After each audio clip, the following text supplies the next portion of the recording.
अधितिष्ठति स्वर्यस्य च केवलं तस्मै ज्येष्ठाय ब्रह्मणे नमः। तस्मै ज्येष्ठाय ब्रह्मणे नमः। ओम शांति शांति శాంతి. సత్యప్రకాశం అధ్యాత్మ సత్సంగానికి వచ్చేసినటువంటి వారందరికీ నమస్తే, స్వాగతం, సుస్వాగతం.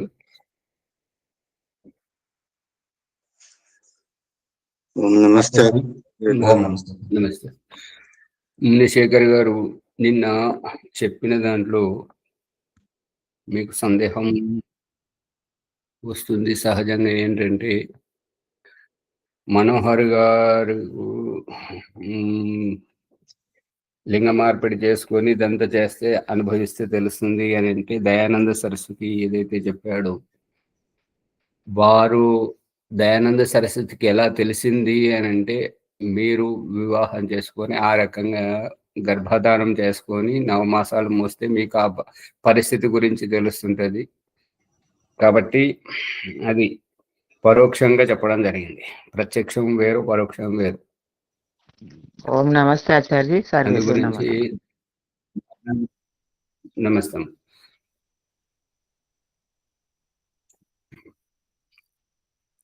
వారికి అనుభవపేతంగా తెలుసుకోవాలి అంటే ఆ పరిస్థితిలోకి వస్తేనే తెలుస్తుంది.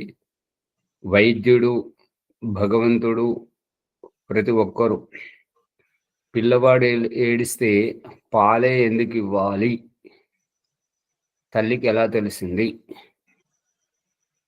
అనేటువంటిది అది అనుభవపేతమైనటువంటి విషయం. వయస్సు వచ్చాక దుందుడుకు స్వభావంతో బయటకు తొంగి చూపులు చూసేటువంటి దానికి, అది దానివల్ల తల్లిదండ్రులకు ఎలా తెలిసింది పెళ్లి చేయాలని చెప్పేసి,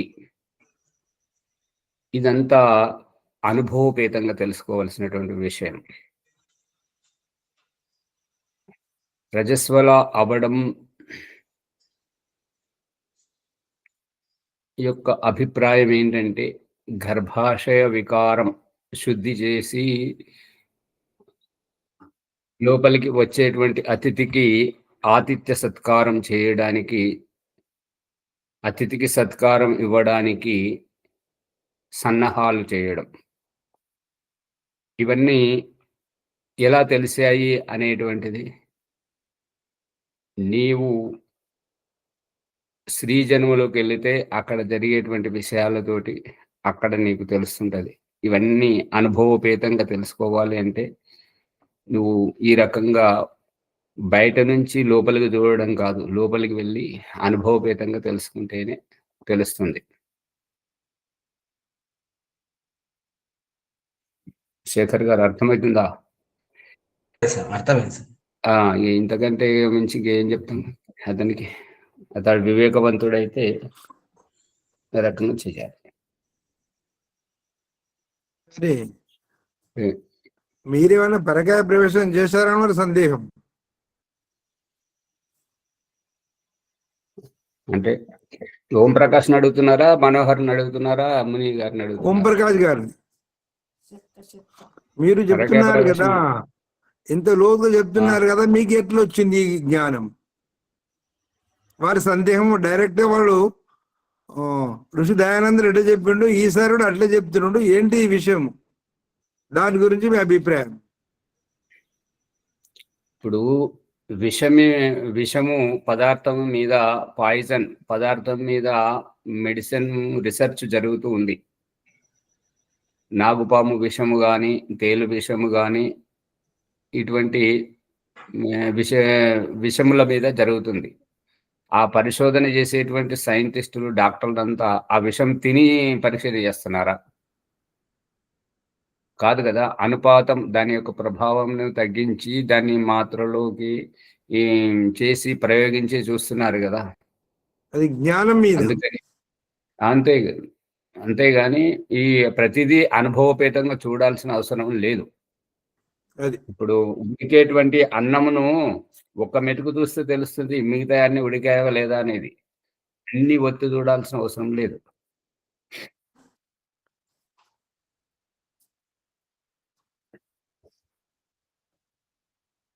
ఇప్పుడు నాకు అటువంటి అనుభవం ఏమీ లేదు. అయినా ఇప్పుడు మరి నేను చెప్తున్న దానికి, మీరు అనుభవించి జీవితం గడిపిన దానికి తేడా ఉందా లేదా? ఇంతే. చాలా అది తేడా మీరు ఉండదు. మీరే ఆలోచించండి.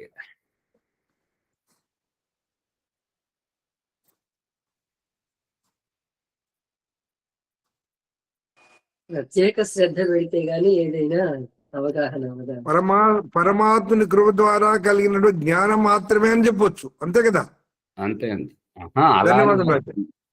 అది అది అది మీరు స్పష్టం చేయాలనే నేను ఈ ప్రశ్నించిన ఆచార్య. క్షమించండి. అమ్మగారు, మునిగారు, ఆ విషయం అది కాదు, క్షమించడం కాదు. అలాగే ప్రశ్నించాలి. అలా ప్రశ్నిస్తేనే ఇంకొకరు మాయమాటలతోటి మభ్యపెట్టి ఎదుటి వారిని మోసగించలేరు. సూటిగా రావాలి. ప్రశ్న సూటిగా వస్తే సమాధానం సూటిగా వస్తుంటది. ఇప్పుడు మళ్ళీ ఇంకొక మాట అన్నారు. ఏంటంటే భగవంతుడి అనుగ్రహంతో అంటే ఈ ఈ భగవంతుని అనుగ్రహం అంటే మళ్ళీ భగవంతుడు పక్షపాతి అవుతున్నాడు. ఒకరి పట్ల ఒక రకంగా, ఇంకొకరి పట్ల ఇంకొక రకంగా అట్లా చేసినప్పుడు అతడు పక్షపాతి అవుతాడు, న్యాయకారి కాలేడు. అందుకని ఇక్కడ వ్యక్తిగత పురుషార్థం మీద ఆధారపడి ఉంది. డాక్టర్లు చేసినటువంటి పరిశోధనలు మరియు నేను ఆయుర్వేదం నేర్చుకుని ప్రయోగం చేశాను కాబట్టి, రోగులను పరీక్షించాను కాబట్టి, మళ్ళీ ఇహపరలోకం రాసేటప్పుడు చాలా మంది నాకు సహకరించారు కాబట్టి అనుభవపేతంగా మళ్ళీ ఎన్నో పుస్తకాలు చదవడం జరిగింది.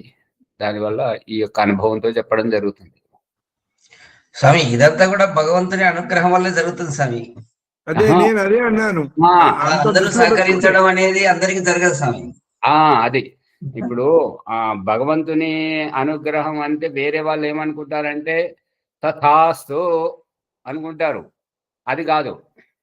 మన పురుషార్థం ఉంటేనే ఆ తథాస్తు ప్రతిఫలిస్తుంటది అనేది నా అభిప్రాయం. ఈ మాట కరెక్టే స్వామి. ఏంటమ్మా? ఈ మాట మీరు అన్నది కరెక్ట్ అంటున్నా. సరే సరే సరే.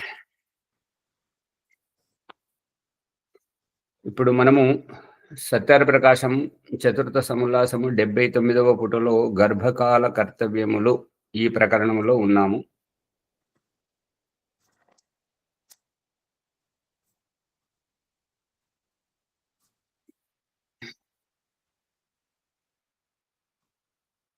ఇక్కడ ఏమంటే గర్భవతి అయినటువంటి స్త్రీ రేచక, రూక్ష, దాహక ద్రవ్యములను, బుద్ధి బలమును నశింపజేయు పదార్థములను భోజనాదులందు సేవింపరాదు. భోజనముల ద్వారా, భోజనములతో పాటు సేవింపరాదు. అంటే విడిగా సేవింపవచ్చు అంటే విడిగా అయితే సేవించరాదు, భోజనంతో పాటు కూడా సేవించరాదు అనేటువంటిది అభిప్రాయం.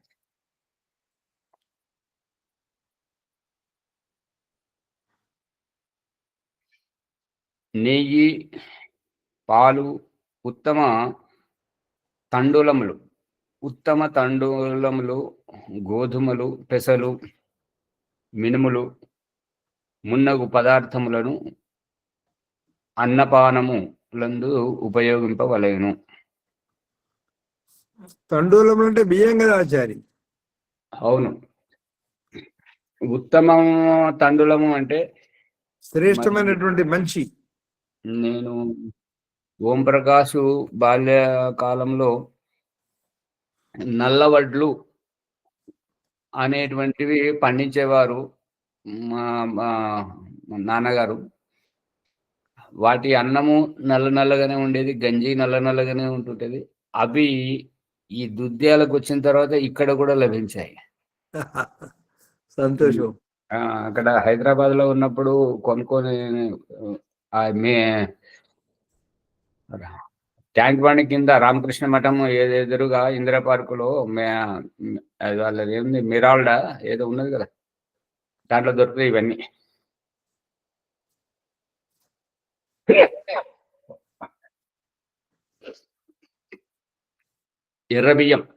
ఎర్రబియ్యము ఇవి పండిస్తే పండవు.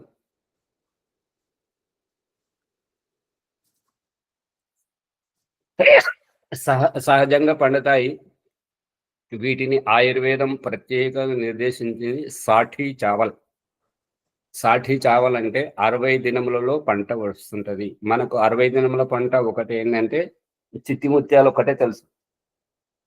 ఆ చిట్టి ముత్యాల కంటే ఈ సాఠీ చావల్ అనేటువంటిది ఈ 60 రోజులలో పంట వస్తుంటది. దీని యొక్క 60 రోజుల్లో వచ్చేటువంటి దీన్ని సాఠీ చావలని చెప్పేసి చరక సంహిత, సుశ్రుత సంహిత, అథర్వవేదం చెప్పడం జరిగింది. దీని యొక్క ప్రత్యేకత ఏంటంటే శరీరాన్ని ముడతలు పడనివ్వదు, శరీరాన్ని కండబట్టుకోజేస్తుంటది అన్నట్టుగా. అందుకని దీనికి ప్రత్యేకంగా ఉంది. మళ్ళీ మన శరీరం అంతా ఒక రకంగా, మెదడు ఇంకొక రకంగా. ఈ యొక్క బియ్యంతో పాయసం చేస్తే మన మెదడు ఎలా ఉంటుందో ఆ రకంగా తయారవుతుంది. ఇది అనుభవపేతంగా ఎన్నోసార్లు చేసి ఇతరులకు కూడా తినబెట్టడం జరిగింది. ఇవి పండేటువంటిది ఏటి కాలువల గట్టున నీటిలో పడతాయి. వీటిని పశువులు తినవు. ఇవి సహజంగానే పండుతాయి. ఈ 60 రోజుల పంట. రైతులు పండించరా వీటిని? పండించరు. రైతులు భూమిని పాడు చేస్తుంటారు కదా ఎరువులు వేసి, అందువల్ల ఆ భూమిలో ఇవి పండవు, నీటిలోనే పండుతాయి. ఏటి కాలువలు, చెరువు గట్ల పక్కన ఎక్కడైతే నీటి దగ్గర గడ్డి ఉంటుంటది కదా, అవి దాంట్లో పండుతాయి.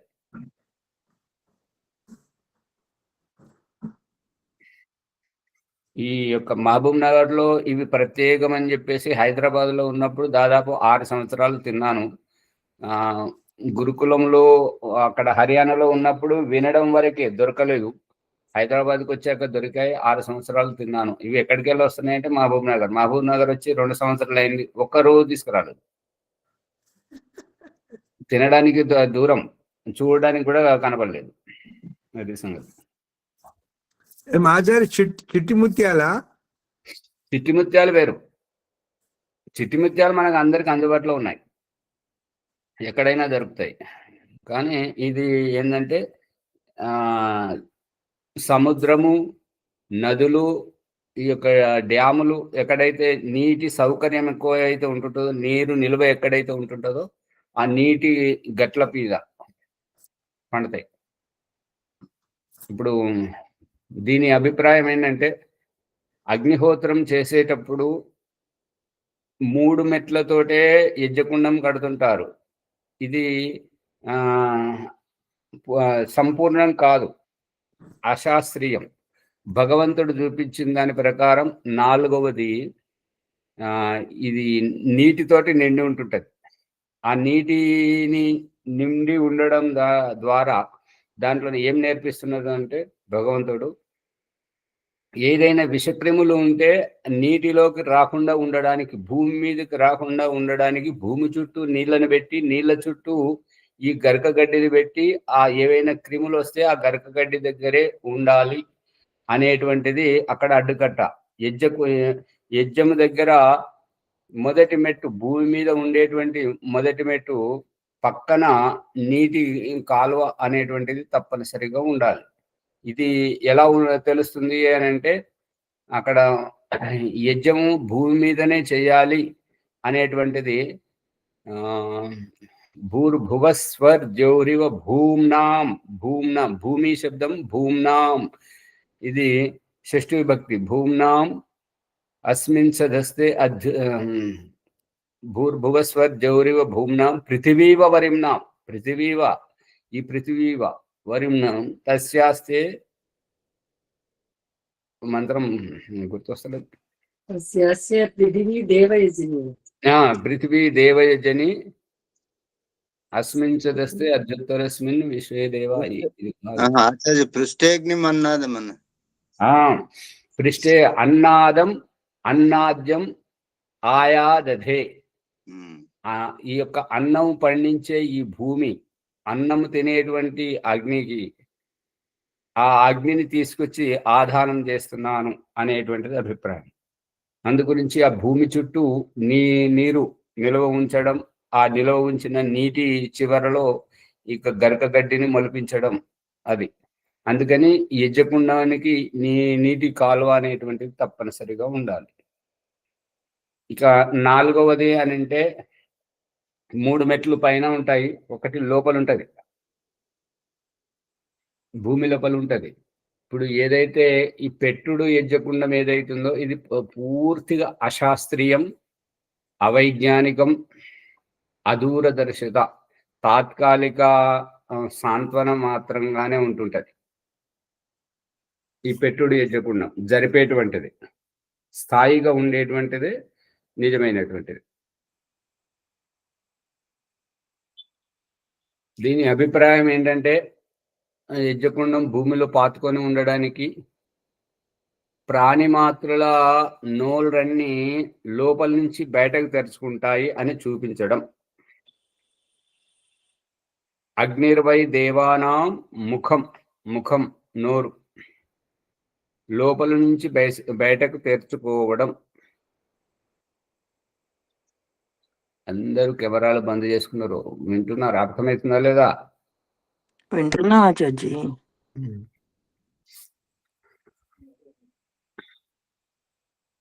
అందుకని ఈ ఉత్తమ తండులం అనేది దాని గురించి. ఉత్తమం అంటే అత్యంత శ్రేష్టమైనటువంటిది. ఇవి మనం ఎన్నో ఔషధాలు ఇంకేవేవో వాడే కంటే ఇటువంటివి దొరికితే ఇక్కడ బదలకండి. మన జీవితం ముఖ్యం, జీవితాన్ని కాపాడుకోవాలి, జీవితం విలువైనటువంటిది. కాబట్టి ఉత్తమ తండులం ఈ యొక్క గర్భస్థ పిండ దశ నుంచే తల్లి సేవిస్తే శిశువుకు ఎంతో ఆయుష్వర్ధకం, బుద్ధివర్ధకం, చాలా బాగుంటది, రుచికరంగా ఉంటుంటది. స్వామి, ఒకతను ఇవే బియ్యం ఇచ్చి దాదాపు ఒక 20 మంది మీద ప్రయోగం చేశాడు స్వామి. అతని వాళ్ళు 20 మందికి నార్మల్ డెలివరీ అయింది. తర్వాత ఒక్కొక్కరు 3 కేజీల పైన వాళ్ళు బిడ్డలు పుట్టారంట సార్ అందరికి. వాళ్ళ దీనికి దానికి సంబంధం లేదు మరి. అదే సార్, మీరు మంచి శిశువు నిర్మాణం అవుతాడని చెప్తున్నారు. ఇప్పుడు నార్మల్ డెలివరీ కావడానికి, సహజమైనటువంటి ప్రసవం కావడానికి ఈ అన్నం తినడానికి సంబంధం లేదు. సహజమైనటువంటి ప్రసవం కావడానికి ఏంటంటే ఈ స్నిగ్ధ పదార్థాలు, పౌష్టిక పదార్థాలు మరియు ఈ యొక్క తరళ పదార్థాలు ఎక్కువగా సేవించి అన్ని పనులు చేసుకోవాలి. అన్ని పనులు చేసుకోవడం ద్వారా కండరాలన్నీ గుంజి సాగదీసినట్టు సహజ స్థితికి వస్తుంటాయి. ఈ బెడ్ రెస్ట్, మంచం మీదనే పడుకోవాలి, మంచం దిగకూడదు అనేటువంటి మూర్ఖత్వం వల్ల ఏమైందంటే కండరాలన్నీ పేరుకుపోతాయి. పేరుకుపోయినప్పుడు ఇప్పుడు చూడండి, మనకు దెబ్బ తగిలినప్పుడు ఏదైనా గీరుకుపోయినప్పుడు అక్కడ పక్కు కడుతుంటది కదా, మళ్ళీ దానిని మనము వినియోగించాలన్నప్పుడు, ఇప్పుడు చేతికి దెబ్బ తగిలింది అనుకోండి, చేయి మడవాలన్నప్పుడు ఆ పక్కులన్నీ ఇట్లా గుంజినట్టు అయి నొప్పి వస్తుంటది. పక్కులు ఊడిపోయినాక మళ్ళీ సహజంగా స్థితికి వస్తుంటది. ఇది గమనించారా? అదే విధంగా ఈ బెడ్ రెస్ట్ అనేది, మంచం దిగకూడదు అనేటువంటిది ఏదైతే వీళ్ళు డాక్టర్లు చెప్తున్నారో దాని ద్వారా ఏంటంటే ఈ పొత్తి కడుపు, ఈ యొక్క కాళ్ళకు, చేతులు, శరీరం అంతా కండరాలని ఎక్కడికక్కడ పేరుకుపోయి నిలబడి ఉంటాయి. నిలబడి ఉండడం వల్ల ఇప్పుడు ప్రసవం ఇచ్చేటప్పుడు ఏంటంటే కండరాలని ఇట్లా విప్పుకోవాల్సి వస్తుంటది. పువ్వు పంకుడులు ఎట్లయితే విప్పుకుంటుంటుందో ఆ రకంగా విప్పుకోవాల్సి వస్తుంటది. అటువంటి సందర్భంలో నొప్పి ఇంకా 10 ఎక్కువ అవుతుంటది. అందు గురించి ఆ నొప్పిని భరించడానికే ఈ యొక్క ఆపరేషన్ చేసుకుంటారనమాట. ఇంకా చరక సంహిత, సుశ్రుత సంహిత ప్రకారం సుఖ విరోచనం అయినప్పుడు ఎంత సహజంగా మనకు అనిపిస్తుంటుందో ప్రసవము కూడా ఆ సుఖ విరోచనం అంత సులువుగా జరుగుతుంటది. లిక్విడ్ అంటే తరళ పదార్థాలు ఎక్కువ సేవించాలి. స్నిగ్ధ పదార్థం, నెయ్యి, పాలు, పెరుగు ఇవి పుష్కలంగా సేవించాలి. మళ్ళీ పండ్లు, ఏ ఋతువులో లభించే పండ్లు ఆ ఋతువులో సేవిస్తూ అన్ని పనులు చేయాలి, ఏ పని ఆపకూడదు. అదే సమయం అతను బియ్యము ప్లస్ 1 కేజీ అది ఒరిజినల్ గా మన నాటావు నెయ్యి అనమాట. అది కూడా పెరుగు చిలికి నెయ్యి చేసినది ఇచ్చినాడు. అది చెప్తున్నాడు వీడియో, నేను మళ్ళీ గ్రూప్ లో పెడతాను సార్. ఆయన చేసేది ప్రయోగాత్మకంగా చేసి నిరూపణ చేశాడు అతను. ఆహా, ఇప్పుడు మీరు ఆవు నెయ్యి, పాలు, పెరుగు ఇచ్చారన్నారు, అది కొంతవరకు మంచిదే. కానీ నడవాలి, పని చేసుకోవడం వల్ల కండరాలని గుంజి అవి జనరల్ గా ఉంటాయి సార్. అవి ఉంటాయి. పురుషార్థం చేయాలి డైలీ. తప్పనిసరిగా. ఇప్పుడు ఊరు బయటకు వెళ్ళండి, వాళ్ళు బ్రతకడానికి వస్తుంటారు కదా, వాళ్ళు ఇనుమును కరిగించి సాంచపోయడం, అవి వెండి ఇత్తడి పాత్రలు తయారు చేసే వాళ్ళు ఈ ఊరు ఆ ఊరు తిరుగుతుంటారు కదా. వాళ్ళు ఆ ఇనుమ సామాన్లు, కొడవలి, గుడ్డలి అవి తయారు చేయడానికి దానిలో బట్టలు పెట్టి వేడి చేసినప్పుడు కొట్టడానికి ఆ పెద్ద పెద్ద సుత్తులు ఎత్తుకొని కొడుతుంటారు. మరి దూరం నుంచి రెండు బిందె మీద బిందె నీళ్లు పెట్టుకొని తీసుకొస్తుంటారు, సంకలో పిల్లని ఎత్తుకొని తీసుకొస్తుంటారు. ఆ ఊరి వెళ్ళిన వాళ్ళు, పొలం కాడికి వెళ్ళిన వాళ్ళు పచ్చిది గడ్డి మోపం నెత్తి మీద ఎత్తుకొని వస్తుంటారు. ఇవన్నీ చేస్తుంటారు వాళ్ళు. శారీరక వ్యాయామం చాలా అవసరం ఆచార్య, చాలా అవసరం. అటువంటి వారికే ఈ యొక్క ఇది ఏంటంటే సహజమైన ప్రసవం జరుగుతుంటది. మిగతా వారికి సహజమైన ప్రసవం జరగదు.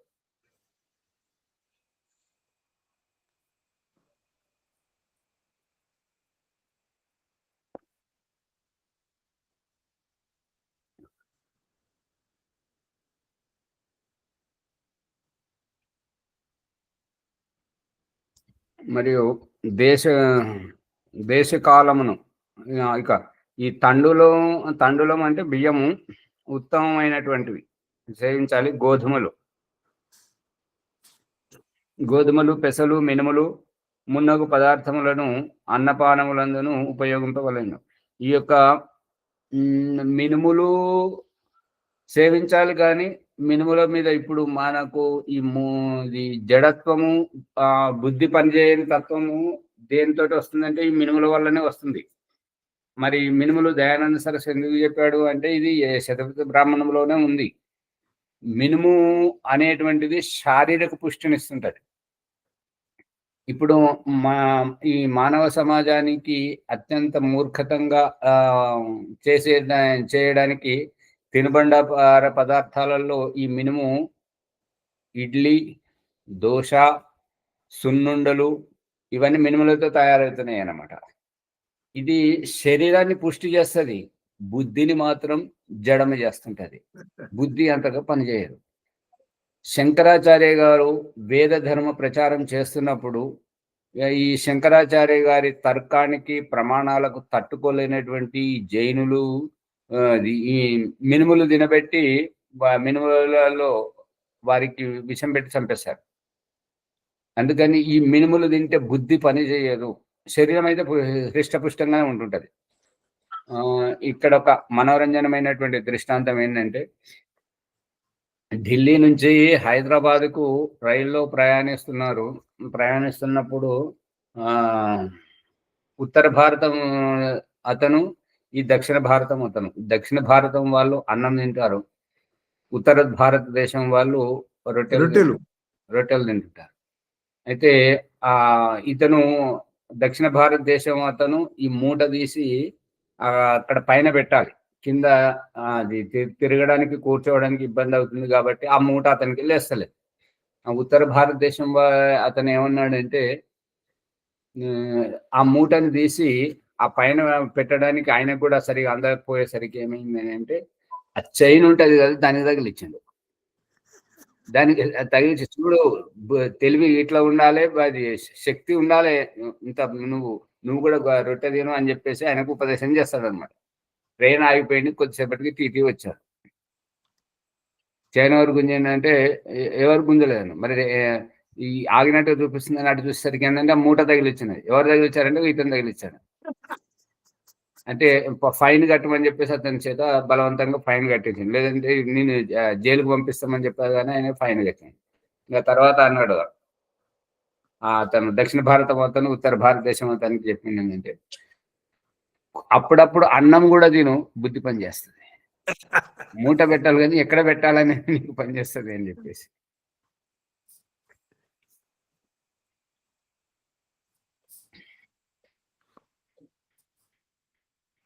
ఈ మినుములు ఎప్పుడైతే నాకు ఈ రహస్యం తెలిసిందో నేను తక్కువ వాడిస్తుంటాను. ఎక్కువ శాతం మినుములకు దూరంగా ఉండడానికి నాకు తెలిసిన వాళ్ళకు కూడా మీరు దానికి ఈ మినుముల ఇడ్లీ, దోశ ఇవి వచ్చేకంటే ముందు మనకు అంత నూకలతోటే చేసేవారు. వరి నూకతోటే ఉప్మా చేసేవారు, అన్ని చేసేవారు.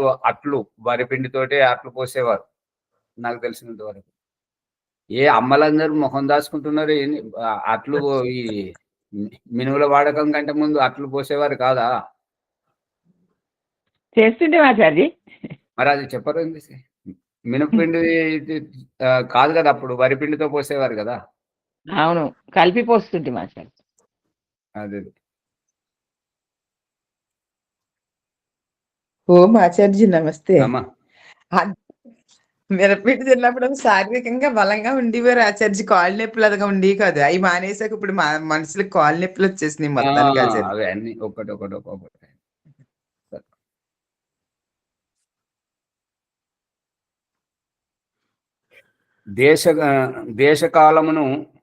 దేశకాలములను యుక్తిపూర్వకముగా ఉపయోగింపవలెను. అంటే దేశకాలం అనుసారంగా, అంటే మనం ఎక్కడైతే ఉన్నామో ఆ యొక్క దేశకాల పరిస్థితులకు అనుగుణంగా మనం నడుచుకోవాలి. ఇప్పుడు ఒక అమ్మగారు ఏంటంటే లండన్ నుంచి ఫోన్ చేశారు. దాదాపు అరగంట 30 గంట మాట్లాడారు. వారికి ఏంటంటే శరీరం అంతా దురద, వేడి వల్ల చాలా ఇబ్బంది పడుతున్నారు. అక్కడ మొత్తం ఆర్గానిక్ చేయడానికి వాళ్ళకు అందుబాటులో ఉండవు భారతీయ ఆహారం.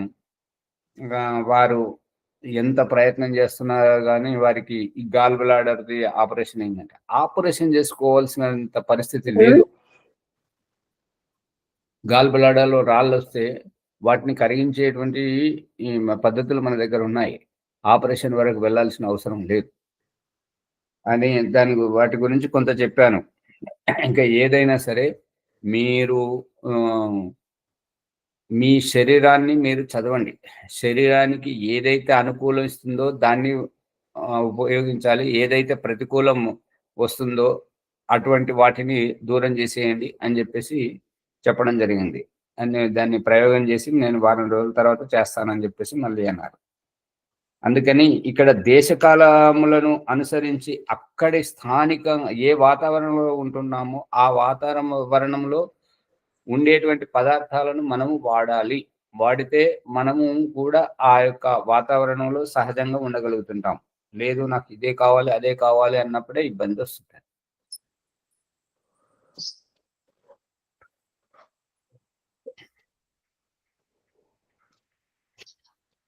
గర్భ సమయమున 4వ మాసమున పుంసవనం, 8వ మాసమున సీమంతోనయనం అను 2 సంస్కారములు విధిపూర్వకముగా జరపవలెను. సంతానము కలిగినప్పుడు స్త్రీ యొక్కయు సంతానము యొక్కయు శరీరములను మిక్కిలి సావధానముతో రక్షింపవలెను. గర్భ సమయమును 4వ మాసం, 2వ మాసం గర్భం దాల్చిన నెల రోజుల తర్వాత రజస్వల కాకపోతే గర్భం నిలిచినటువంటి అవకాశం అది తెలుస్తుంది, అవగాహన కలుగుతుంది. కాబట్టి 4వ మాసంలో, 4వ మాసము అంటే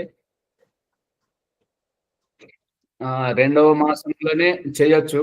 4వ మాసంకు కూడా చెప్పారు. 4వ మాసము, 6వ మాసం, 8వ మాసం ప్రతి 2 నెలలకు ఒకసారి మనం ఎంతంత బాగా చేస్తే అంతంత గర్భస్థ శిశువుకు తల్లి ద్వారా ఇక్కడి సందేశాలను ఇవ్వచ్చు, అవగాహన. ఈ యొక్క పుంసవన సంస్కారము గర్భస్థ శిశువుకు అందేటువంటిది కాదు. గర్భస్థ శిశువుకు కంటే ముందు ఈ యొక్క పుంసవన సంస్కారములో గర్భం పడిపోకుండా ఉండడానికి, రక్తహీనతను దూరం చేయడానికి, గర్భాశయ కండరాలన్నీ ఆ గర్భమును నిలుపుకోవడానికి చేయబడేటువంటిది పుంసవనం. సీమంతోన్నయనం ఈ యొక్క శిశువు, గర్భస్థ శిశువు యొక్క హృదయం తయారయ్యేటప్పుడు మరియు మస్తిష్కము తయారయ్యేటప్పుడు చేయడం జరుగుతుంటుంది. అందుకని ఈ సీమ అంటే అంచులు చివర్లు, ఆ సీమ అతుక్కు ఉండేటువంటివి. ఇప్పుడు మనం ఏమంటారు,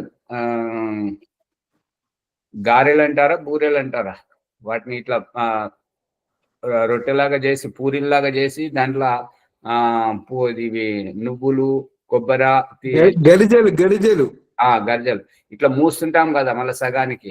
ఆ రకంగా ఈ హృదయం ఇట్లా అతుక్కునేటప్పుడు మస్తిష్కం యొక్క కపాలంలో ఈ ఎముకలు 3 ఎముకలు, చిన్న మెదడు, కుడి మెదడు, ఎడమ మెదడు, ఈ 3 అంచులు అతుక్కునేటప్పుడు దీన్ని సీమాంతం అంటారు. అప్పుడు విశేష సంస్కారం చేయడం జరుగుతుంది. ఓం ఆచార్య, ఓం. ఈ పుంసవనం అంటే అర్థం ఏంటిది? ఈ పుంసవనం అంటే పురుష సంతాన నిమిత్తకంగా చేయబడేటువంటిది. అదే మరి స్త్రీ సంతాన నిమిత్తకంగా చేయబడేటువంటి దాన్ని శ్రైషూయం అని అథర్వవేదంలో స్పష్టంగా రాసింది. శ్రైషూయం అంటుంటారు దాన్ని. ఈ పురుష సంతాన నిమిత్తకంగా చేసేదాన్ని పుంసవనం అంటుంటారు. అంటే బాలుడు జన్మించాలని చేసేదా? బాలుని గురించే ఎందుకు అనేటువంటిది ఈనాటి సమాజానికి అర్థం కాక ఇప్పుడు డాక్టర్ల చేత కూడా భాష మార్పించి బిడ్డ బిడ్డ బిడ్డ అనేటువంటి భాషను వాడించి స్త్రీకి కూడా ప్రాముఖ్యత ఇవ్వాలి కదా అనేటువంటిది వాళ్ళు అభివ్యక్తపరుస్తున్నారు. అటువంటి వారికి ఈ యొక్క సందేశం ఏంటంటే, బాలుడు అనేటువంటి వాడు మన వంశవృక్షం. అమ్మాయి అనేటువంటిది ఇంకొకరి దగ్గరికి వెళ్ళి వారి వంశాన్ని పోషిస్తుంది. ఆమెను ఆడపిల్ల అన్నారు కదా, అందుకే ఆడపిల్ల అన్నారు కదా, అక్కడి పిల్ల మన పిల్లగా. అది భాష కాదు, అది అలా అనకూడదు. అలా అంటే మరి అది ఇప్పుడు ఆ భాష మాట్లాడితే, ఇప్పుడు షర్మిల గారు మాట్లాడుతున్నారు ఈడపిల్ల కాదు ఆడపిల్ల అని అంటున్నారు కదా, అదంతా వక్రీకరించడం. మన ఆచార్య గ్రామ్య భాషలో చెప్పుకునే మాట అది ఆచారి. అదే ఇప్పుడు ఆమెకు పురుషునితో సమానంగా ఆమెకు కూడా ఈ యొక్క పుంసవన సంస్కారం శ్రైషూయం చేయాలని చెప్పేసి ఈ యొక్క పుంసవన సంస్కారంలో దయానంద సరస్వతి వేదమంత్ర ప్రమాణ పూర్వకంగా చెప్పడం జరిగింది. దీంట్లో ఆ అమ్మాయిని సంస్కారవంతంగా చేసి అక్కడికి పంపించినప్పుడు ఈమె గుణగణాలను చూసి వాళ్ళు స్వీకరిస్తారు. అది వేరే విషయం. ఇక్కడ ఈ పుంసవనం అనే దాంట్లో మన ఇంటి కులదీపకుడు, మన వంశోద్ధారకుడు, ఇతని గురించి ప్రాముఖ్యత ఇవ్వడం జరిగింది. వంశాన్ని నిలిపేటువంటి వాడు. ఇతడు ఏ అమ్మాయినైతే తీసుకొచ్చుకుంటాడో ఇతనికి తోడుగా సహకరించేటువంటిదై ఉంటది, కానీ ఆమె వంశాన్ని నిలబడు ఉండదు. అర్థమవుతుందా? ఆమె ఇప్పుడు సహకరించేదై ఉంటది, కానీ ఆమెనే వంశాన్ని నిలబెట్టేటువంటిది ఉండదు. విత్తనం ఎవరిదైతే ఉంటుంటుందో వారిది ఇక్కడ ఉంటుంటది. విత్తనానికి ఇక్కడ ప్రాముఖ్యత ఇవ్వడం జరిగింది. బాలుడు అనేదానికి ఇప్పుడు అందుకే గర్భాధానం అవుతుండగానే, ఇప్పుడు మా గర్భాధానం కంటే ముందే అక్కడ చెప్పాడు, రజస్వల అయి శుద్ధి అయిన తర్వాత ఏ దినమైతే గర్భాధానం చేయించడం ఉపయుక్తమో, ఏ దినమైతే అంటే సమసంఖ్య విషమ సంఖ్య, సరి సంఖ్య రోజు గర్భధానం చేయిస్తే పురుష సంతానం, విషమ సంఖ్య రోజు గర్భధానం చేయిస్తే స్త్రీ సంతానం కలుగుతుంటది. అది ఆ అవగాహన అయిన తర్వాత ఈ గర్భం నిలిచినప్పుడు వంశం మొదటి సంతానం అబ్బాయి పుట్టడం మంచి శుభ సూచకంగా భావించడం జరుగుతుంది. ఎందుకంటే ఇతడు ఈ వంశాన్ని నిలపాలి కాబట్టి, వంశోద్ధారకుడుగా. ఈ రకంగా చేయడం వల్ల సమతిథి విషమతిథితోటే ఆడ మగ కారు, వారిద్దరు అక్కడ కలిసినప్పుడు ఎవరి ధాతువు బలంగా ఉండి ఎవరు ముందుగా అలసిపోతారో వాళ్ళకి బలహీనంగా ఉంటుంటది. ఎవరైతే సక్రియంగా ఉంటుంటారో ఇంకను కూడా అటువంటిది వారి ధాతువు బలంగా ఉంటుంటది. కాబట్టి ఆ రూపకంగా సంతానం కలుగుతుంటది. ఎవరిదైతే బలహీన పడుతుంటుందో ఆ వారిది ఓడిపోతుంటది. ఎవరిదైతే సక్రియంగా బలిష్టంగా ఉంటుంటుందో ఆ యొక్క అమ్మాయి బలిష్టంగా ఉండి అబ్బాయి అలసిపోతేనేమో ఆ ఆడ సంతానం కలుగుతుంటది. అమ్మాయి అలసిపోయి అబ్బాయి సక్రియంగా ఉంటేనేమో మగ సంతానం కలుగుతుంది అని చెప్పేసి గర్భాధాన సంస్కారంలో మనుస్మృతి ఈ శ్లోకముల ప్రమాణపూర్వకంగా దయానంద సరస్వతి చెప్పాడు. అక్కడ చూడండి. ఆచార్య పుంసవనం అంటే ఒక రకమైన మందు ఇస్తారా? దాంట్లో ఇది ఏంటంటే ఆయుర్వేదంలో అథర్వవేదంలో చెప్పబడింది ఏంటంటే గోశాలలో దక్షిణ దిశలో ఉన్నటువంటి రాగి చెట్టు దక్షిణ కొమ్మలో ఉండేటువంటి చిగురు, ఆ చిగురు మన చర్మం లాగానే ఉంటుంటది, లేత చర్మం లాగా. ఆ చిగురు ఆవు కొమ్ములాగా ఉంటుంటది కాబట్టి అది తీసుకొచ్చి దాంట్లో తెల్ల ఆవాలు పెట్టడం, మళ్ళీ తిప్పతీగ, సరస్వతి ఆకు ఇవి పెట్టి అవి దంచి బాగా వస్త్రగాలితం చేసి ఒక చెంచాలో తీసి అబ్బాయి కావాలని అనుకున్నటువంటి వాళ్ళు కుడి ముక్కులో పోస్తారు, అమ్మాయి కావాలనుకునేటువంటి వాళ్ళు ఎడమ ముక్కులో పోస్తుంటారు. ఎడమ ముక్కులో కుడి ముక్కులో పోసినప్పుడు ఈవిడ పీల్చాలి. పీల్చినప్పుడు ఇప్పుడు నిన్న చెప్పుకున్నాం కదా, దాన్ని ఏమంటారు, ఇది అపానం అనేటువంటిది దాన్ని బయటకు ఊదేసినప్పుడు బాహ్య ప్రాణాయామం చేసినప్పుడు మూలాధారం అనేటువంటిది ఇట్లా పైకి లాగినట్టు అవుతుంటది కాబట్టి గర్భాశయ ద్వారం ఉంటుంటది, గర్భస్రావం జరగదు. ఇది దాని యొక్క అభిప్రాయం. ఇప్పుడు మందు పోస్తారు ఆచార్జీ, మందుతో అంటే దీంతోనే వస్తారేమో మరి తెలియదు కానీ మందు పోస్తారు. వాస్తవికంగా అథర్వవేదం, ఋగ్వేదం ప్రకారం ఈ చరక సంహిత, సుశ్రుత సంహిత, అష్టాంగ హృదయం, ఆయుర్వేదంలో మొత్తం ఇదే మందు ఉన్నది. ఇది కలిపి పోస్తారు ఆచార్య, అది నోటితో తీసుకోవాల్సి వస్తుంది, ముక్కుతో కాదు. అవును, నోటితోనే ఇస్తారు. మన నోటితో ఇచ్చేది ఇది కాదు, మన ముక్కుతో. తర్వాత ఇది వడగట్టిన తర్వాత పిప్పేదైతే ఉంటుందో తినడానికి ఇస్తారు. ఇదైతే ఇప్పుడు గోపిదేవి గారు రాసింది నిన్న మురళి గారు మొన్న చెప్తున్నారు, బోధన్ మురళి గారు చెప్తున్నారు ఏంటంటే ఆయన వాసన చూపెట్టమని అంటున్నారు. అదేంటంటే మళ్ళీ మర్రి చిగురు, మర్రి ఊడలు, లేత ఊడలు, మర్రి చిగురు అని వాసన చూడమన్నారు. వాసన చూస్తే ఏమొస్తుంది? ఇప్పుడు ఇంకొకటి, పుట్టిన తర్వాత జాతకర్మ సంస్కారంలో బంగారము, తేనె, మరి నెయ్యి వీటిని బాగా మర్దించి నాకించాలని ఉన్నది. కానీ చేసేవాళ్ళు ఏం చేస్తుంటారు, నెయ్యిని తేనెను కలుపుతుంటారు. అలా అది ఏంటంటే సమాన మాత్రలో కలిపితే అది విషం అవుతుంటది, చనిపోతారు. అందుకని సమాన పాలలో కలపకూడదు. వాటి రెండింటిని గుణాంతరాధానం చేయడానికి బంగారం కావాలి. బంగారం ఏం తీసుకుంటారు, ఒంటి మీద ఉన్నటువంటి ఆభూషణాలు తీసుకుంటారు, దాన్ని కడిగి శుభ్ర దాంతో రాస్తుంటారు.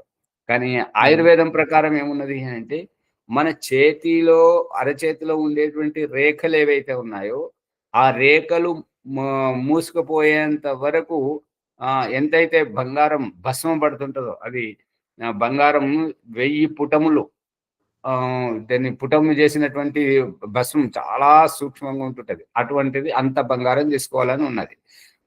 స్వర్ణ ప్రాశం నాకించడం అనేది ఉన్నది.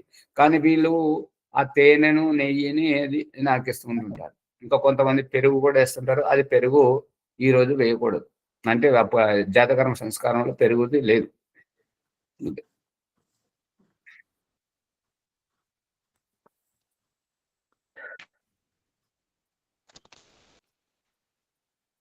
4వ మాసమున పుంసవనం, 8వ మాసమున సీమంతోనయనము. ఇప్పుడు ఇక్కడ చెప్పబడుతున్నది ఏంటంటే అవగాహనతో తెలుసుకోవాల్సింది ఏంటంటే సమతిథి, విషమతిథి. సమతిథిలో గర్భధానం చేశారు, సమతిథిలోనే పుంసవనం చేస్తున్నారు, సమతిథిలోనే సీమంతోనయనం చెప్తున్నారు. ఇక్కడ ఇది గమనించాలి. మళ్ళీ విషమతిథి అయితే అప్పుడేం కావాలి, మనకు అమ్మాయి కావాలంటే అప్పుడేం కావాలి. మనకు అమ్మాయి మన ఇంట్లో ఇద్దరు ముగ్గురికి 2-3 తరాల నుంచి అబ్బాయిలు పుడుతున్నారు. అమ్మాయి కావాలని మనం ప్రయత్నం చేస్తున్నాం. కానీ దయానంద సరస్వతి 4వ మాసమున సీమంతోనైనా, అది పుంసవనం అంటున్నాడు, 8వ మాసమున సీమంతోనైనా అంటున్నాడు. మరి ఇది ఎట్లా కలుస్తుంది? అది వివేకంతో ఎవరైతే ఈ యొక్క సంస్కారం చేయిస్తుంటారో వాళ్ళు ఆలోచించాలి. ఈ రహస్యం అంతా సంస్కార విధి గర్భధారణ సంస్కారంలో విస్తృతంగా ఉన్నది. చూడండి.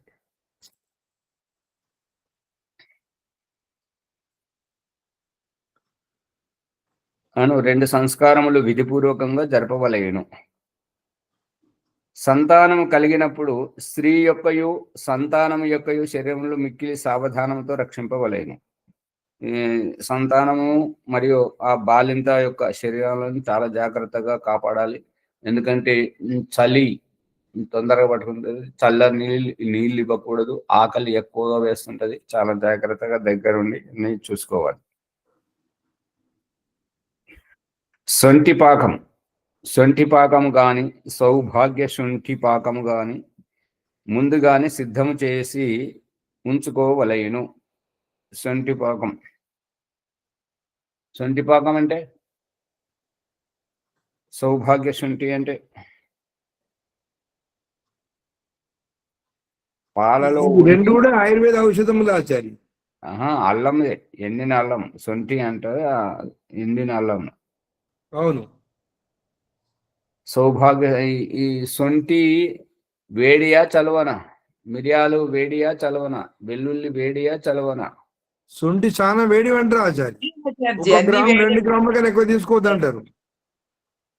అలాగే మిరియాలు కూడా అంతే.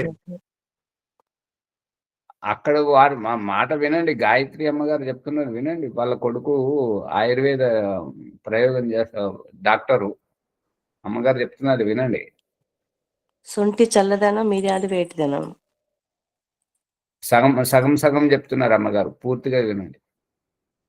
మిరియాలు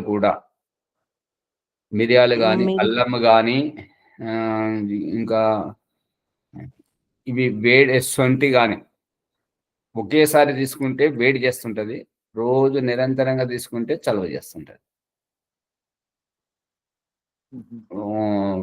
వెల్లుల్లి దోమల నివృత్తి ఎట్లా అవుతుంటది? దోమలు బాగా గరుస్తున్నాయి అని అంటే ఒక వైద్యులు చెప్పినంటే ఎల్లిగడ్డ కూర వండుకో, నీకు దోమలు గరవాలని చెప్పారు. ఎల్లిపాయ ఒక్కటి తింటేనే చాలా వేడి, మరి దాన్ని కూర వండుకొని తింటే. ఈ వెల్లుల్లి వాసనకు దోమలు రావు దగ్గరికి. శాకం తినలేరా? ఎందుకు తినలేవు అమ్మగారు? మీరు భలే బాగా మాట్లాడుతున్నారు.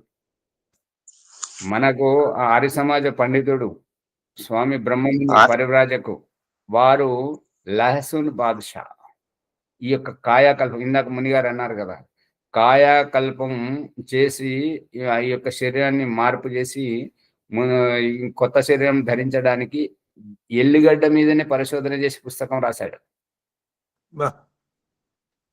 ఇప్పుడు మీకు అది పహాడీ లసూన్ విన్నారా పేరు? కొండ వెల్లుల్లి. ఇప్పుడు ఏంటంటే చింతామణి గోళీలాగా గుండ్రగా ఉంటాయి, ఒకటే గడ్డ, దాంట్లో పాయలు ఏముండవు. ఎల్లిగడ్డ గారు అంత ఎక్కడ చెప్పాలో అక్కడ చూసుకుంటారు, ఎక్కడ చెప్పకూడదు అక్కడ. మరి చెప్పాలి కదా మేము తిన్నామని. అందుకే చెప్తున్నాను కదండి, లోపలంతా వైద్యం ఉంటదండి.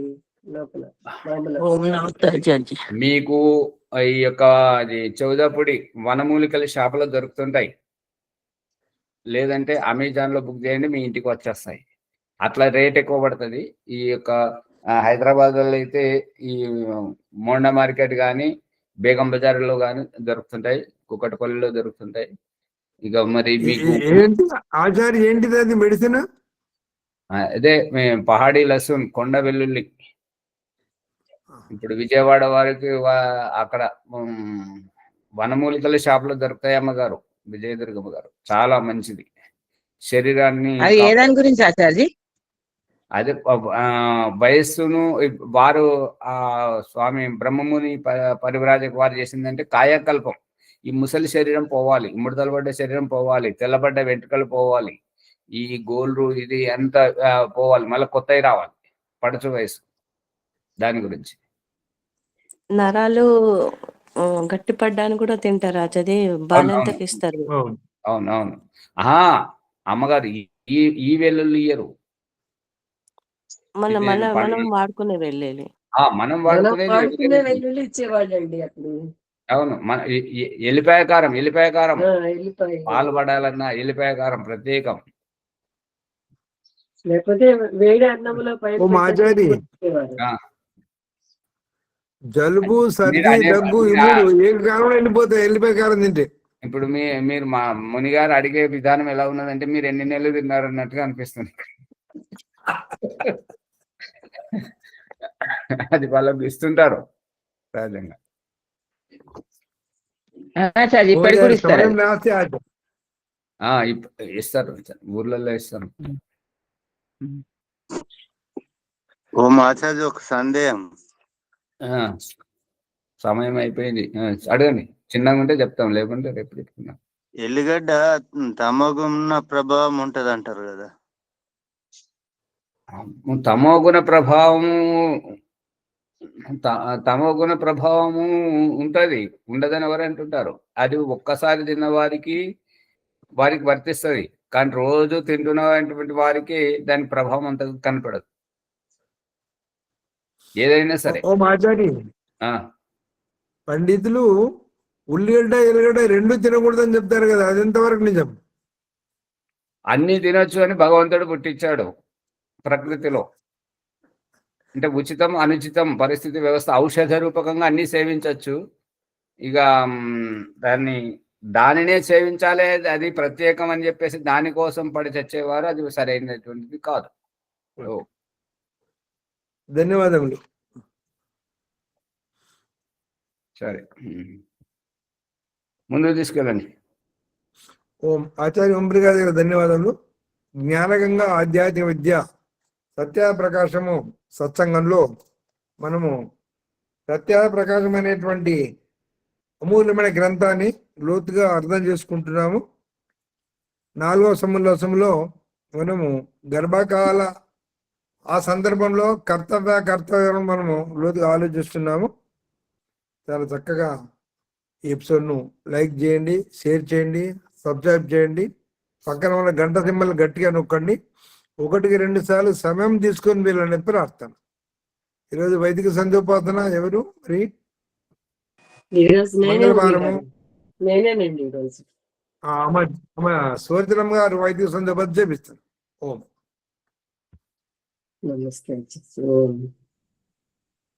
అదా వైదిక సంధ్యోపాసన, సంధ్యాయోగ బ్రహ్మ సాక్షాత్కారం మొత్తము చేయించమంటారండి లేకపోతే ఎట్లా?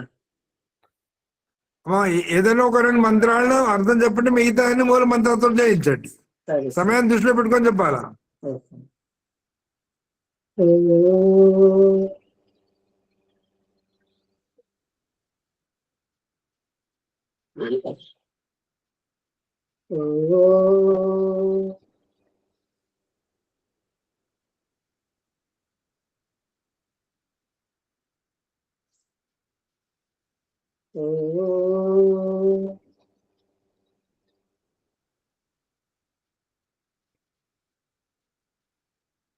అది సంధ్యాయోగ బ్రహ్మ సాక్షాత్కారం, పుట్టబోయే శిష్యు యొక్క ఆత్మభావం. ఓం అమృతోపస్తరణమసి స్వాహ, ఓం అమృతాభిధానమసి స్వాహ, ఓం సత్యం యశస్వీర్మయి శ్రీకృష్ణేతాం స్వాహ. ఆచమనం. ఓం శన్నో దేవీరభిష్టయ తాపో భవంతు పీతయే సంయోరభిస్రవంతు నః. ఇంద్రియ స్పర్శ మంత్రాలు. ఓం వాక్కు వాక్కు, ఓం ప్రాణః ప్రాణః, ఓం చక్షు చక్షు, ఓం స్తోత్రం స్తోత్రం, ఓం నాభిః, ఓం హృదయం, ఓం కంఠః, ఓం శిరః, ఓం బాహుభ్యాం యశోబలం, ఓం కరతల కరపృష్ఠే. అది మార్చిన మంత్రాలు. అవవ్యక్తీకరణ కారణంగా మార్జన మంత్రాల శిశువు యొక్క అభ్యర్థన మరియు పరమేశ్వర సందేశం. ఓం భూః పునాతు శిరసి, భూః ప్రాణప్రదాత, పునాతు శిరసి విశ్వ సందేశం. జీవాత్మ, నీ గత జన్మలోని ప్రారంభాన్ని ప్రక్షాళన చేసుకో. ఓం భువః పునాతు నేత్రయోః, భువః దుఃఖనాశిగా, పునాతు నేత్రయోః. జీవాత్మ, కంటికి కనపడే దృశ్య రూపం మరియు నీ ప్రజ్ఞాబుద్ధి అంటే ఇది బాగుంది బాగుండలేదనేది నీ అసంతృప్తి జీవితం. అందుకని ఈ రెండింటికి తటస్థంగా సాక్షిభూతంగా ఉండు. ఓం స్వహ పునాతు కంఠే, స్వహ ఓ స్వయం సుఖ స్వరూప పరమేశ్వర, పునాతు కంఠే కంఠగ్రీవ క్షుప్తి పాసామి వృత్తి. కంఠం వందల కింద గుంటకపై ప్రత్యేక ధ్యాస పెట్టి ఆకలి దప్పికను తగ్గించి జయించు. ఈ ఆకలి దప్పిక నివృత్తియే నీ స్వయం సుఖానంద జీవన్ముక్తికి మోక్ష సోపానము. ఓం మహాపునాత్ నాభ్యాం, మహాపునాత్ హృదయే, ఓ మహిమాన్విత మయ స్వరూప, పునాతు హృదయే. జీవాత్మ, నీ దైవం పట్ల ఉన్న భ్రమను నివృత్తి చేసుకో. నీ దేహాంతఃకరణములో దైవ సాక్షాత్కార దర్శనం చేసుకో. ఓం జనః పునాతు నాభ్యాం, జనః ఓ జగన్నాయక, పునాతు నాభ్యాం. నాభి చక్రే కాయునిక జ్ఞానం అంటే నాభి చక్రంలో సమయంతో ప్రత్యేక ధ్యాస పెట్టి తిని తాగటం విసర్జించడం ఏమిటి అని విచారిస్తే ఈ శారీరక జన్మల అంతరార్థం బోధపడుతుంది. నాభిర్మే చిత్తం విజ్ఞానం అంటే వ్యవహారికంగా సాధారణ వ్యవహారికంగా ఉండే జ్ఞానం, జ్ఞాన విజ్ఞానం దేహం మధ్యలో ఉంది. ఓ తపః పునాతు పాదయోః, తపః ఓ పరమేశ్వర, ఈ తపస్సు యొక్క అంతరార్థం ఏమిటి స్వామి? పునాతు పాదయోః. జీవాత్మ, నీవు ఇక్కడ జీవాత్మ తపః పునాతు పాదయోః, నిన్ను నీవు ఉద్ధరించుకో. ఎట్లంటే ఇమమ్మే గంగే యమునే సరస్వతి అంటే ఈ దేహంలో విడాపిండాలనేటువంటి నాళ్ళ శ్వాస ప్రశ్వాసలతో జీవాత్మను పైపైకి ఎక్కించు, పైపైకి దిగింది. ఓం తపః పునాతు పాదయోః. పాదయోః అంటే పాదముల వద్ద కాదు, జంగాభ్యాం పదాభ్యాం ధర్మవస్మి విశ్రాజ ప్రతిష్ఠితః. రెండు పెంటెముకల మధ్య వెన్నెముక కింద జీవాత్మ నేను ఉన్నానని పీయూష గ్రంథిలోని జీవాత్మకు తెలియచేయటం, వాసన ద్వారా తెలియచేయటం. ఓం సత్యం పునాతు పునఃశిరసి, ఓం సత్యం అవినాశి అయిన సత్యస్వరూప, పునాతు పునఃశిరసి. జీవాత్మ, మరోసారి పవిత్ర భావంతో నీ శిరస్సు నుండి అనుభవం చేసుకునేది ధన్యమవుతావు. సత్యస్యాపి హితం అంటే సత్యం యొక్క వర్ణం కప్పబడి ఉన్నది. ఈ అసౌ ఆదిత్య పురుష అసౌ అహం అంటే ఆ సూర్యుడిలో తెల్లగా ప్రకాశిస్తున్న ప్రకాశ స్వరూప పురుషుడిని నేను. జ్ఞాన స్వరూప, నీవు ప్రకాశం కనిపిస్తుంది కానీ నువ్వు కనిపించట్లేదు స్వామి. సూర్యుని ప్రకాశింపచేస్తున్నది, ప్రకాశిస్తున్నది, ప్రకాశం నేనే. రసైక్యతే వర్ణయతో గిరా తదా స్వయం తదంతఃకరణే గృహ్యతే. జీవాత్మ ప్రార్థన. ఓం ఖం బ్రహ్మ, ఓ సర్వవ్యాపక పరమేశ్వర సందేశం. పునాతి సర్వత్ర, ఈ సంకుచిత శారీరక పింజరం నుండి అధిగమించి ఆకాశంలో అంతటా వ్యాపించి ఉన్న ఆ ఈశ్వరానుభూతిని పొందటం. అష్టచక్రముల ప్రమాణం. అష్టచక్ర నవద్వార దేవానాం పూరయోధ్య తస్యాం హిరణ్యయే కోసి స్వర్గో జ్యోతిషామృత. 8 చక్రాలు, 9 రంధ్రాలు, ఇంద్రియాల అయోధ్య అంటే యుద్ధం చేయదగిన స్థలం. అందులో పురం, అందులో స్వర్ణమయ ఆవాసం జ్యోతితో ఆవరించి ఉంది. 7 అంతస్తుల అంతరయాత్ర. ఓం భూ సహస్రార చక్రం, ప్రాణధారణ, జీవం కోసుకోవటం. ఓం భువ ఆజ్ఞా చక్రం, త్యాగభావంతో దుఃఖ విముక్తి పొందటం. ఓం స్వహ విశుద్ధి చక్రం, అనాసక్త ఆత్మసుఖ స్వరూపావస్థ. ఓం మహ అనాహత చక్రం, పరధ్యాన తన్మయత్వ పరమాత్మ భావము. ఓం జన మణిపూర చక్రం, అమృతస్య నాభిహి. ప్రసవంలో శిశువు తెచ్చుకున్న పేరుబంధం వల్లే ఆ పరమాత్మతో ఈ ఆధ్యాత్మిక సాధక జీవాత్మ గల అవినాభావ సంబంధం అని జానే ప్రార్థమ జన అంటే నాభి యొక్క అభిప్రాయం. ఓం తప స్వాదిష్టాన చక్రం, దేహం క్రింది వైపు నుండి కనపడిన ఆత్మను పైకి వ్యవహారికంగా చూపటం. అంటే తోలు పిస్తోలతో మాయాగుండును పెంచి ముక్కుకు వాసన దేహి తెలియజేయటం. గమనార్థం. ఓం సత్యం గమనార్థం. ఓం సత్యం మూలాధార చక్రం, సత్యం జ్ఞానం అనంతం బ్రహ్మ. తైత్రోపనిషత్తు. జ్ఞానము సత్యము బ్రహ్మ అనంతము. శరీర రహిత ముక్త జీవాత్మ బ్రహ్మ పరమాత్మలో ఉంటుంది. ఆ ముక్తాత్మకు ప్రాపంచిక సుఖ దుఃఖముల స్పర్శ సంపర్కం అభావంలో ఆనందమగ్నమై ఉంటుంది. ఈ విధంగా యథా పంచావతిష్టంతే జ్ఞానాన్ని మనసా సహా బుద్ధిష్ఠన విశేషతే తమాహు పరమాం గతిం. కఠోపనిషత్తు. శుద్ధ మనసుతో పాటు పంచేంద్రియాలు, ప్రాణం, జీవితంతో ఉంటాయి. మరియు బుద్ధి అంటే ప్రారంభం పరుచుకునబడిన ఆత్మ నిర్మలము, స్థిర చిత్తంతో ఉంటుంది. దీన్నే పరిమితి అనగా మోక్షం అంటాము. ఇది సంచోపాసన ప్రథమోచ్ఛ్వాస. సంచోపాసన ద్వితీయోచ్ఛ్వాస. నిన్న ప్రారంభించిన సంచోపాసన సఫలమైన వారు ఉపరిక్త పురుషార్థమును తరించిపోయారు. కాబట్టి ఈ అగమర్షణ పాప నివృత్తి తాపత్రయం వారిది కాదు. అందులో అసఫలమై ఇక మిత్ర సఫలమవ్వాలనే తహతగలాట మరియు ఎప్పుడో వెళ్ళిన వారితే బ్రహ్మలోకే పరాంతకాలే పరామృతాత్ పరిముచ్యంతి సర్వే.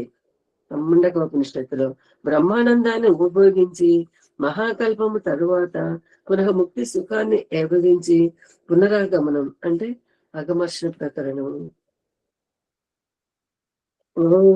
అంటే ఈ జీవితంలో ఒక్కొక్క దిగజారటం అన్నమాట, పై నుండి కిందకి. ఎలా అంటే భౌతిక స్థానం నుండి దిగజారటం, దుఃఖ నివృత్తిని బట్టి పాప నివృత్తి, స్వార్థ సుఖానుభూతిని బట్టి కుతంత్రాలు, ఆధ్యాత్మ జ్ఞానములో అధపతనం, జన్మల కులవృత్తి ఏకీభావం, అట్టడుగు స్థానములకు ఆత్మకోద్ధాన నిర్లక్ష్యం. ఇక దిగజారటకు అవకాశం లేని అట్టడుగు స్థాయి నుండి ఆత్మకోన్నతి గావించుకొని జీవన్ముక్తి అవసరం సంప్రాప్తించుకోవటం మన జీవితం యొక్క సార్థకత. ఇదే మన ఆర్య సమాజ సంస్థాపక ఆధ్యాత్మిక గురువు మహర్షి దేవదయానంద సరస్వతి సంధ్యోపాసన ద్వారా మనుష్య మాతలందరికీ ప్రసాదించిన దివ్య సందేశం. అనగా ఇంతవరకు నిన్నటి సంధ్యోపాసన ఇప్పుడు ఈ బ్రహ్మ ముహూర్తంలో ఇక ఇవాళటి సాయంకాలైన సంధ్యోపాసన ఇప్పుడు ఈ బ్రహ్మ ముహూర్తంలో ఆరంభిస్తున్నాం. అంటే నిన్నటి సంధ్యోపాసన పరిపూర్ణంగా చేయలేకపోయిన వారు అసఫలమై సంధ్యోపాసన ముగించుకొని లేచి వస్తుంటాం గమనార్థం. అందుకే ఈసారి ఎలాగైనా సఫలం కావాలని దృఢ సంకల్పించుటకే ఈ అగమర్షణ మంత్ర ప్రకరణం. ఓం రితం చ సత్యం చ భీత తపసో జాయేత తతో రాత్ర జాయేత తత సముద్రోర్నవః సముద్రాదర్ణవాదది సంవత్సరో అజాయేత అహోరాత్రాణి విదదద్ విశ్వస్య మిషతో వసి. ॐ सूर्या चन्द्रमसौ धाता यदा पूर्वमकल्पयत् दिवं च पृथिवीं च अन्तरिक्षमदो स्वः మరలా పునరాచమనం. ఓం శన్నో దేవీరభిష్టయ आपो भवन्तु पीतये संयोरभिस्रवन्तु नः. मनसा परिक्रमणम्. ओम प्राचीदिग्निरधिपतिरसितो रक्षितादित्या ईशवः तेभ्यो नमो अधिपतिभ्यो नमो रक्षत्रिभ्यो नमः ईशेभ्यो नमः येभ्यो अस्तु योऽस्मान् द्वेष्टियं वयं विश्वस्तं जम्भे दद्मः. दक्षिणादिगिन्द्रोऽधिपतिः तिरस्तिराजी रक्षिता पितर ईशवः तेभ्यो नमो अधिपतिभ्यो नमो रक्षत्रिभ्यो नमः ईशेभ्यो नमः येभ्यो अस्तु योऽस्मान् द्वेष्टियं वयं विश्वस्तं जम्भे दद्मः. प्रदीचि दिक्कुवर्णोऽधिपतिः पृथाकु रक्षिता नमिषवः तेभ्यो नमो अधिपतिभ्यो नमो रक्षत्रिभ्यो नमः ईशेभ्यो नमः येभ्यो अस्तु योऽस्मान् द्वेष्टियं वयं विश्वस्तं जम्भे दद्मः. उदीचि दिक्कु सोमोऽधिपतिः स्वजो रक्षिता शनिरिषवः तेभ्यो नमो अधिपतिभ्यो नमो रक्षत्रेभ्यो नमः ईशेभ्यो नमः येभ्यो अस्तु योऽस्मान् द्वेष्टियं वयं विश्वस्तं जम्भे दद्मः.